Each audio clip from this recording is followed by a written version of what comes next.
Բարև ձեզ, Վարշավայից իր աշխատանքն է շարունակում ՎՏ Հայաստան Նյուզը։ Այստեղ կգտնեք միայն փաստահեն եւ օբյեկտիվ տեղեկատվություն։ Տաղավարում աշխատում է Ռազմիկ Մարտիրոսյանը։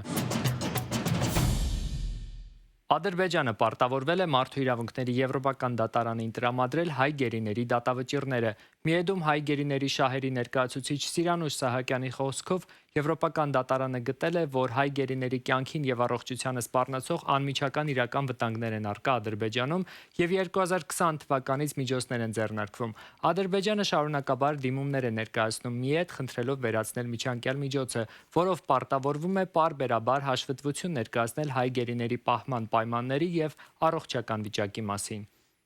Մենք նման միջնորդություններին պարբերաբար առարկել ենք, նաև փաստական տվյալներ ենք ներկայացրել նրանց օրեցօր վատթարացող առողջական վիճակի, ինչպես նաև այլ երաշխիքներից օգտվելու հնարավորությունների բացակայության վերաբերյալ, նաև մատնանշել ենք, որ առ այսօր գերիները զրկված են իրենց դատավճիռներին ծանոթանալու հնարավորությունից, անկախ փաստաբանների հետ իրենց գործերը քննարկելու ու արդյունավետ միջազգային բողոքներ ներկայացնելու իրավունքը եւս սահմանափակված է։ Այցելություններ չեն ստանում ընտանիքի անդամներից։ Պետությունը պարտավոր է այս անգամ նաև դատարանին տրամադրել դատավճիռները կամ առնվազն դատավճիռների ամփոփագրեր քաղվածքներ, որտեղ հստակ ներկայացված կլինեն մեղադրանքը, մեղքը հիմնավորող պատճառաբանությունները եւ այն բոլոր ապացույցները, որոնց վրա հիմնվելով ադրբեջանական իշխանությունները իբր թե հիմնավորել են հայերի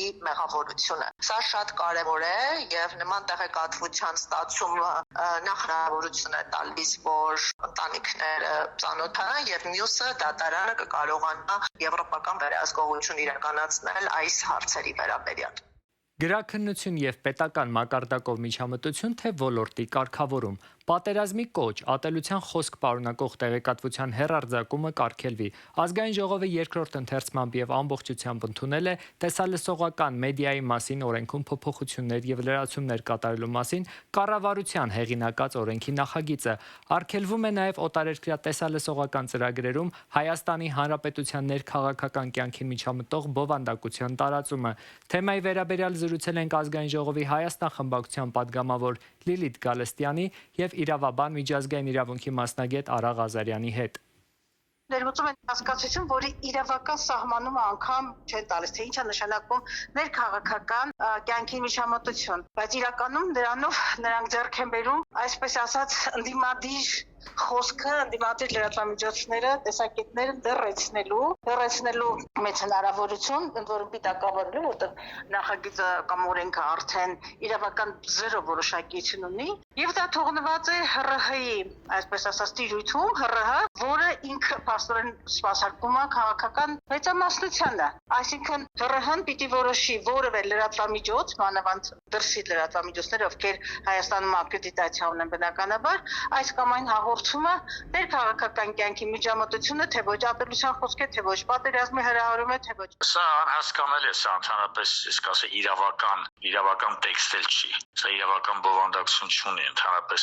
Իրավական կատեգորիա է կրկնում եմ ատելության խոսքի արգելքը, ընդհանրապես խոսքի տարաշահում, այսինքն անօրինական խոսքի տեսակը, դա բռնության քարոզն է, խտրականություն, անանժողականություն, ճշտամություն տարածող խոսքն է, ռասիստական խոսքն է, այլ սովորաբար նման հոդվածները նման խոսք են քելում անել բացարձակապես։ Իսկ թե ինչ է նշանակում ներքաղաքական կյանքի միջամտող խոսքը, ես ոչ մի իրավական փաստաթղթում, ոչ միջազգային բնույթի, ոչ այլ պետությունների, ոչ էլ Հայաստանում չեմ հանդիպել։ Պարզ չի թե ինչ է նշանակում ներքաղաքական կյանքի միջամտող խոսքը։ Ցանկացած խոսք, որտեղ վերլուծության է ենթարկվում, ասենք, որևէ երկրի ներքաղաքական կյանքը, դա կարող է համարվել միջամտող, բայց դա ինչ կապ ունի բռնության հետ, ընդհանրապես անհասկանալի է։ Ընդհանրապես այս նորմը չպետք է լինի, ու սա չի կարող կիրառվել։ Ինչ է նշանակում լինել փոքր պետություն ժամանակակից աշխարհում։ Ինչ տեղ ունի Հայաստանը եւ ինչ կերպ պետք է կառուցի հարաբերությունները Ռուսաստանի եւ Եվրամիության հետ։ Այս եւ այլ հարցերի շուրջ կզրուցենք միջազգային հարաբերությունների դոկտոր, Լոնդոնի համալսարանական քոլեջի դասախոս Էդուարդ Աբրամյանի հետ։ Ինչ է նշանակում լինել փոքր պետություն ժամանակակից աշխարհում, հատկապես Ուկրաինայում առկա իրավիճակը հաշվի առնելով եւ նաեւ Իրանում ստեղծված իրավիճակը հաշվի առնելով։ Բերեք այսպես փորձենք մոտենալ հարցին։ Փոքր պետությունների թարաբես գոյությունը միջազգային հարաբերությունների համակարգում պայմանավորված է դրան նպաստող կամ դրան համապատասխան որակներ ունեցող աշխարհակարգով։ Այլ կերպ ասած, փոքր պետությունների գոյությունը պայմանավորված է համապատասխան աշխարհակարգով։ Ի տարբերություն մեծերի եւ միջին տերությունների, որոնք կարող են տարբեր աշխարհակարգի փոփոխման ընթացքում տարբեր վարքագծեր դրսևորեն, բայց իրենց գոյությունը պահպանեն, փոքրերի առումով դա այդքան էլ այդպես չի։ Պատմությունը ցույց է տվել, որ տարբեր աշխարհակարգերի ժամանակ փոքր պետություններ կարող են վերանալ, կարող են նորը ձևավորվել եւ այլն։ Հիմա մենք գտնվում ենք բավականին լուրջ գլոբալ գործընթացի մեջ, որը հաճախ որակվում է որպես միաբևեռ աշխարհակարգից անցում, ոմանք ասում են բազմաբևեռ աշխարհակարգի, ոմանք կարող են պնդել, որ որևէ բևեռ չկա, հա, պոլիցենտրիկ ավելի շուտ երևույթ է, բայց փաստը մնում է փաստ, որ աշխարհակարգը էականորեն փոխվում է, համաշխարհային լիբերալ աշխարհակարգը ըստ էության էլ չի գործում համենայն դեպս աշխարհի մեծ հիմնական հատվածում, խաղի կանոնները էապես փոխվել են, ի հայտ են եկել հակամարտություններ, տարբեր ինտենսիվության, տարբեր տարածաշրջաններում, ի հայտ են եկել հակամարտություններ, որտեղ ներգրաված են մեծ տերությունները կամ գերտերությունները եւ միջին տերությունները։ Դա փոքրերի համար ավելի է բարդացնում իրավիճակը։ Փոքրերը այն պարագայում, երբ իրենց առաջնահերթ խնդիրը, եթե տեսական կլասիկայով մոտենանք, իրենց գոյատևումը, գոյությունը ապահովելու եւ դրանից արդեն իսկ հետո ասիմետրիկ ազդեցություն պրոյեկտելու հնարավորություններ, ապա հիմիկվա խաղի կանոնները, հատկապես Ուկրաինայի եւ հատկապես հիմա իրանական պատերազմի պարագայում ամբողջապես փոխվել է։ Մենք տեսնում ենք ռազմարվեստի էական զարգացում, փոփոխություններ, այն առումով, որ ի հայտ են եկել բազմատեսակ, բազմաբնույթ ասիմետրիկ պատերազմներ վարելու եւ նաեւ ասիմետրիկ գործողությունների օրինակներ կամ կոնֆլիկտների այնպիսի դինամիկա, այնպիսի արագություն, այնպիսի տեխնոլոգիական եւ տեխնիկական հագեցվածություն, որը նախկինում չի եղել։ Դա փոքր պետությունների համար եւ հնարավորություն է, եւ լուրջ սպառնալիքներ։ Օրինակ մենք տեսնում ենք, որ մեծացել է ճշգրիտ հարվածներ հասցնելու կարողությունների մասսայականացումը եւ դրանց մատչելիությունը ի համեմատ օրինակ հակաօդային պաշտպանության։ Այսինքն, այլ կերպ ասած, հարձակումը դարձել է ավելի մատչելի եւ ավելի մեծ հնարավորություններ տվող հարձակվող կողմին, քան պաշտպանվողի համար, տալով հարձակվողին մեծ առավելություններ։ Փոքրերը, որոնք որ Կարող է փոքր պետությունը ունենալ մեծ ազդեցություն միջազգային հարաբերություններում։ Միանշանակ կարող է եւ մենք ունենք դրանց վերաբերյալ օրինակներ եւ այսօրվա օրինակը կրկին դասական օրինակը դա Իսրայելն է, երբ մենք ներկայիս իրանական պատերազմում տեսնում ենք Իսրայելի ոչ պրոպորցիոնալ ազդեցությունը Միացյալ Նահանգների որոշումների կայացման վրա, այդ թվում նաեւ պատերազմ սկսելու այնպիսի պետության դեմ, ինչպիսին Իրանն է, Միացյալ Նահանգները, դե Իսրայելը ինքը իրենով ինքնաբավ պետություն է միշտ ձգտել լինել, այն եղել է փոքր պետություն, ընկալվել է որպես փոքր պետություն, աստիճանաբար այն իրեն սկսել է դրսևորել ոչ որպես փոքր պետություն, եւ սա շատ կարեւոր է ֆիքսել։ Գրեթե բոլոր պետությունները պատմության մեջ եղել են փոքր, դրանք աստիճանաբար դարձել են միջին, հետո ոմանց բախտը բերել է, դարձել են եւ նաեւ հետեւողական աշխատանք են տարել, դարձել են գերտերություններ կամ տերություններ։ Հիմա Իսրայելի պարագայում մենք տեսնում ենք ազդեցության մեծ օրինակ Միացյալ Նահանգների որոշումների կայացման վրա, որը հիմնված է Իսրայելի անվտանգային դոկտրիններից եւ ընդհանրապես ռեգիոնում դիրքավորման, ազդեցություն պրոյեկտելու եւ ըստ էության խաղի կանոններ թելադրելու իր ռազմավարությունից։ Ինչպես կարելի է բնութագրել Հայաստանի տեղը որպես փոքր պետություն ներկայիս աշխարհակարգում։ Դե Արցախի կորստից հետո պատերազմում պարտությունից հետո Հայաստանի պարագայում եւ իր աշխարհաքաղաքականության շրջանակներում, եթե մենք դիտարկենք, մենք կտեսնենք էական ուժային ասիմետրիա, խոցելիությունների էական աճ եւ ոչ ունակություն ազդեցություն պրոյեկտել իր անմիջական միջավայրում բացի Ադրբեջանի միակողմանի եւ այսպես ասած ուժային դիրքերից պահանջները իրականացնելու միայն հնարավորություն, կարողություն, ոչ թե կարողություններ, այլ Հայաստանի պարադիգման որպես փոքր պետություն ինքը բավականին նեգատիվ է, նեգատիվ կոնոտացիաներով, այսինքն իրականացվում է քաղաքականություն, որը կոչվում է անգլերեն appeasement, շողոքորթման կարող է թարգմանվել հայերեն, խաղաղեցնող, որը բերում է ագրեսիվ կողմի Ադրբեջանի, որը նույնպես մինչև պատերազմը իրեն դասակարգում եւ դիտարկում էր որպես փոքր պետություն, կամ ավելի շուտ small power, փոքր ուժ, ունի մեծ ամբիցիաներ, տարածաշրջանային ամբիցիաներ, այն առումով, որպես տարածաշրջանում ազդեցություն պրոյեկտող, խաղի կանոններ որոշող պետություն, եւ իր վարքագծով համապատասխանում է հիմնականում հարձակողական ռեալիզմի տրամաբանությանը իր քաղաքականությունով։ Հայաստանը այս պարագայում վարելով միակողմանի զիջման, բավարարեցման քաղաքականություն չի ամրապնդում իր դիրքերը եւ կա վտանգ, որ այն կարող է ի վերջո սկսել դասակարգվել որպես գաճաճ պետություն, որը ունակ չէ պաշտպանել իր սահմանները, բ պրոյեկտել ազդեցություն իր անմիջական միջավայրում եւ գ ստիպված լինելով ամբողջությամբ լինել խաղի կանոնների ընդունող, այսինքն rule taker լինի։ Ինչպես պետք է Հայաստանը կառուցի իր հարաբերությունները Ռուսաստանի հետ ներկայիս պայմաններում եւ ինչպես եք գնահատում Հայաստան-Եվրամիություն հարաբերությունների ներկայիս դինամիկան։ Նախ պետք է Հայաստանը կարողանա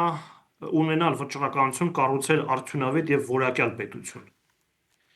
Միևնույն ժամանակ մենք տեսնում ենք ներկայիս աշխարհակարգը այնպիսին է, որ մեծ դաշնակիցները հաճախ չեն արդարացնում իրենց անվտանգության հարցերում։ Մի կողմից մենք տեսնում ենք օրինակ Իրանի պատերազմի հետ կապված Իսրայելի Իսրայելի պարադիգման Միացյալ Նահանգների հետ որպես եւ Միացյալ Նահանգները որպես հուսալի դաշնակից, իսկ ծոցի երկրների պարագայում եւ ինչ որ առումով նաեւ Թայվանի հիմա Թայվանը նույնպես է տակրի հետ առումով պետություններ եւ պարադիգմա Միացյալ Նահանգների դաշնակիցներ որպես պետություններ, որոնց դաշնակցային պարտականությունները Միացյալ Նահանգները չի կատարում։ Հիմա ռուս ինչ որ առումով չի կատարում։ Հիմա հայ-ռուսական հարաբերությունների համատեքստը ինչ որ առումով մենք պետք է փորձենք ավելի ստորադասել նրան, որ Հայաստանը ինքը իրենով պետք է հասկանա ինչ է ուզում, ինչպիսի պետություն է իրեն տեսնում տարածաշրջանում, ինչ համեմատական առավելություններ ունի, թե Ռուսաստանի հետ իր հարաբերությունները կառուցելու առումով, թե եվրոպական պետությունների հետ կամ Եվրոմիության հետ իր հարաբերությունները կառուցելու առումով։ Օրինակ այսօր նույն արևմուտքի պարագայում ակնհայտ է, որ արևմտյան պետությունները ամբողջությամբ ֆունդամենտալ վերանայում են իրենց աշխարհաքաղաքական դիրքավորումը, անվտանգային ռազմավարությունները եւ այստեղ մի ոլորտ է, որտեղ Հայաստանը իր համեմատական առավելություններով, այսինքն թե գաղափարական առումով, օրինակ նույն պատերազմի ժամանակ մի շարք բրիտանացի կամ ամերիկացի փորձագետներ նկատել էին հայկական զինված ուժերի, այսպես ասած, war fighting fortitude, այսինքն կամքը պատերազմելու, կամքը վարել պատերազմ, որը իրենք հաճախ կապում են գաղափարական եւ ինքնութենական բաղադրիչների հետ։ Մի բան, որը նույն եվրոպական երկրների մոտ եւ հանրություններում խնդրահարույց է եւ ինչը արկա է, դա խնդրեմ է, որը նույն արևմտյան երկրները փորձում են լուծել։ Այս առումով Հայաստանը օրինակ ունի համեմատական առավելություն։ Եվ խնդիրը նման տրամաբանության վրա հարաբերություններ կառուցելն է, թե Ռուսաստանի, այսինքն պետությունների, որոնք քեզնից ավելի խոշոր են, մեծ են եւ քո տարածաշրջանում եւ քո միջավայրում ունեն անվտանգային եւ աշխարհաքաղաքական շահեր։ Իսկ Հայաստան-Եվրամիություն հարաբերությունների առումով Ես կարծում եմ, այստեղ կարևոր է ցիվիլիզացիոն, քաղաքակրթական պլաստի ընդգծումը։ Ի վերջո Հայաստանը իրեն դիրքավորում է եւ իր կառավարման համակարգով համարվում է ժողովրդավար պետություն։ Եվ ակնհայտ է այն դիխոտոմիան ներկայիս աշխարհակարգում, որ ժողովրդավար պետությունները փորձում են կոնսոլիդացվել եւ ոչ ժողովրդավար պետություններն են փորձում կոնսոլիդացվել ընդդեմ, այսպես ասած, արևմտյան ժողովրդավարության։ Այստեղ Հայաստանը կարող էր իրեն հենց այս ցիվիլիզացիոն պատկանելիության տրամաբանության մեջ դիրքավորել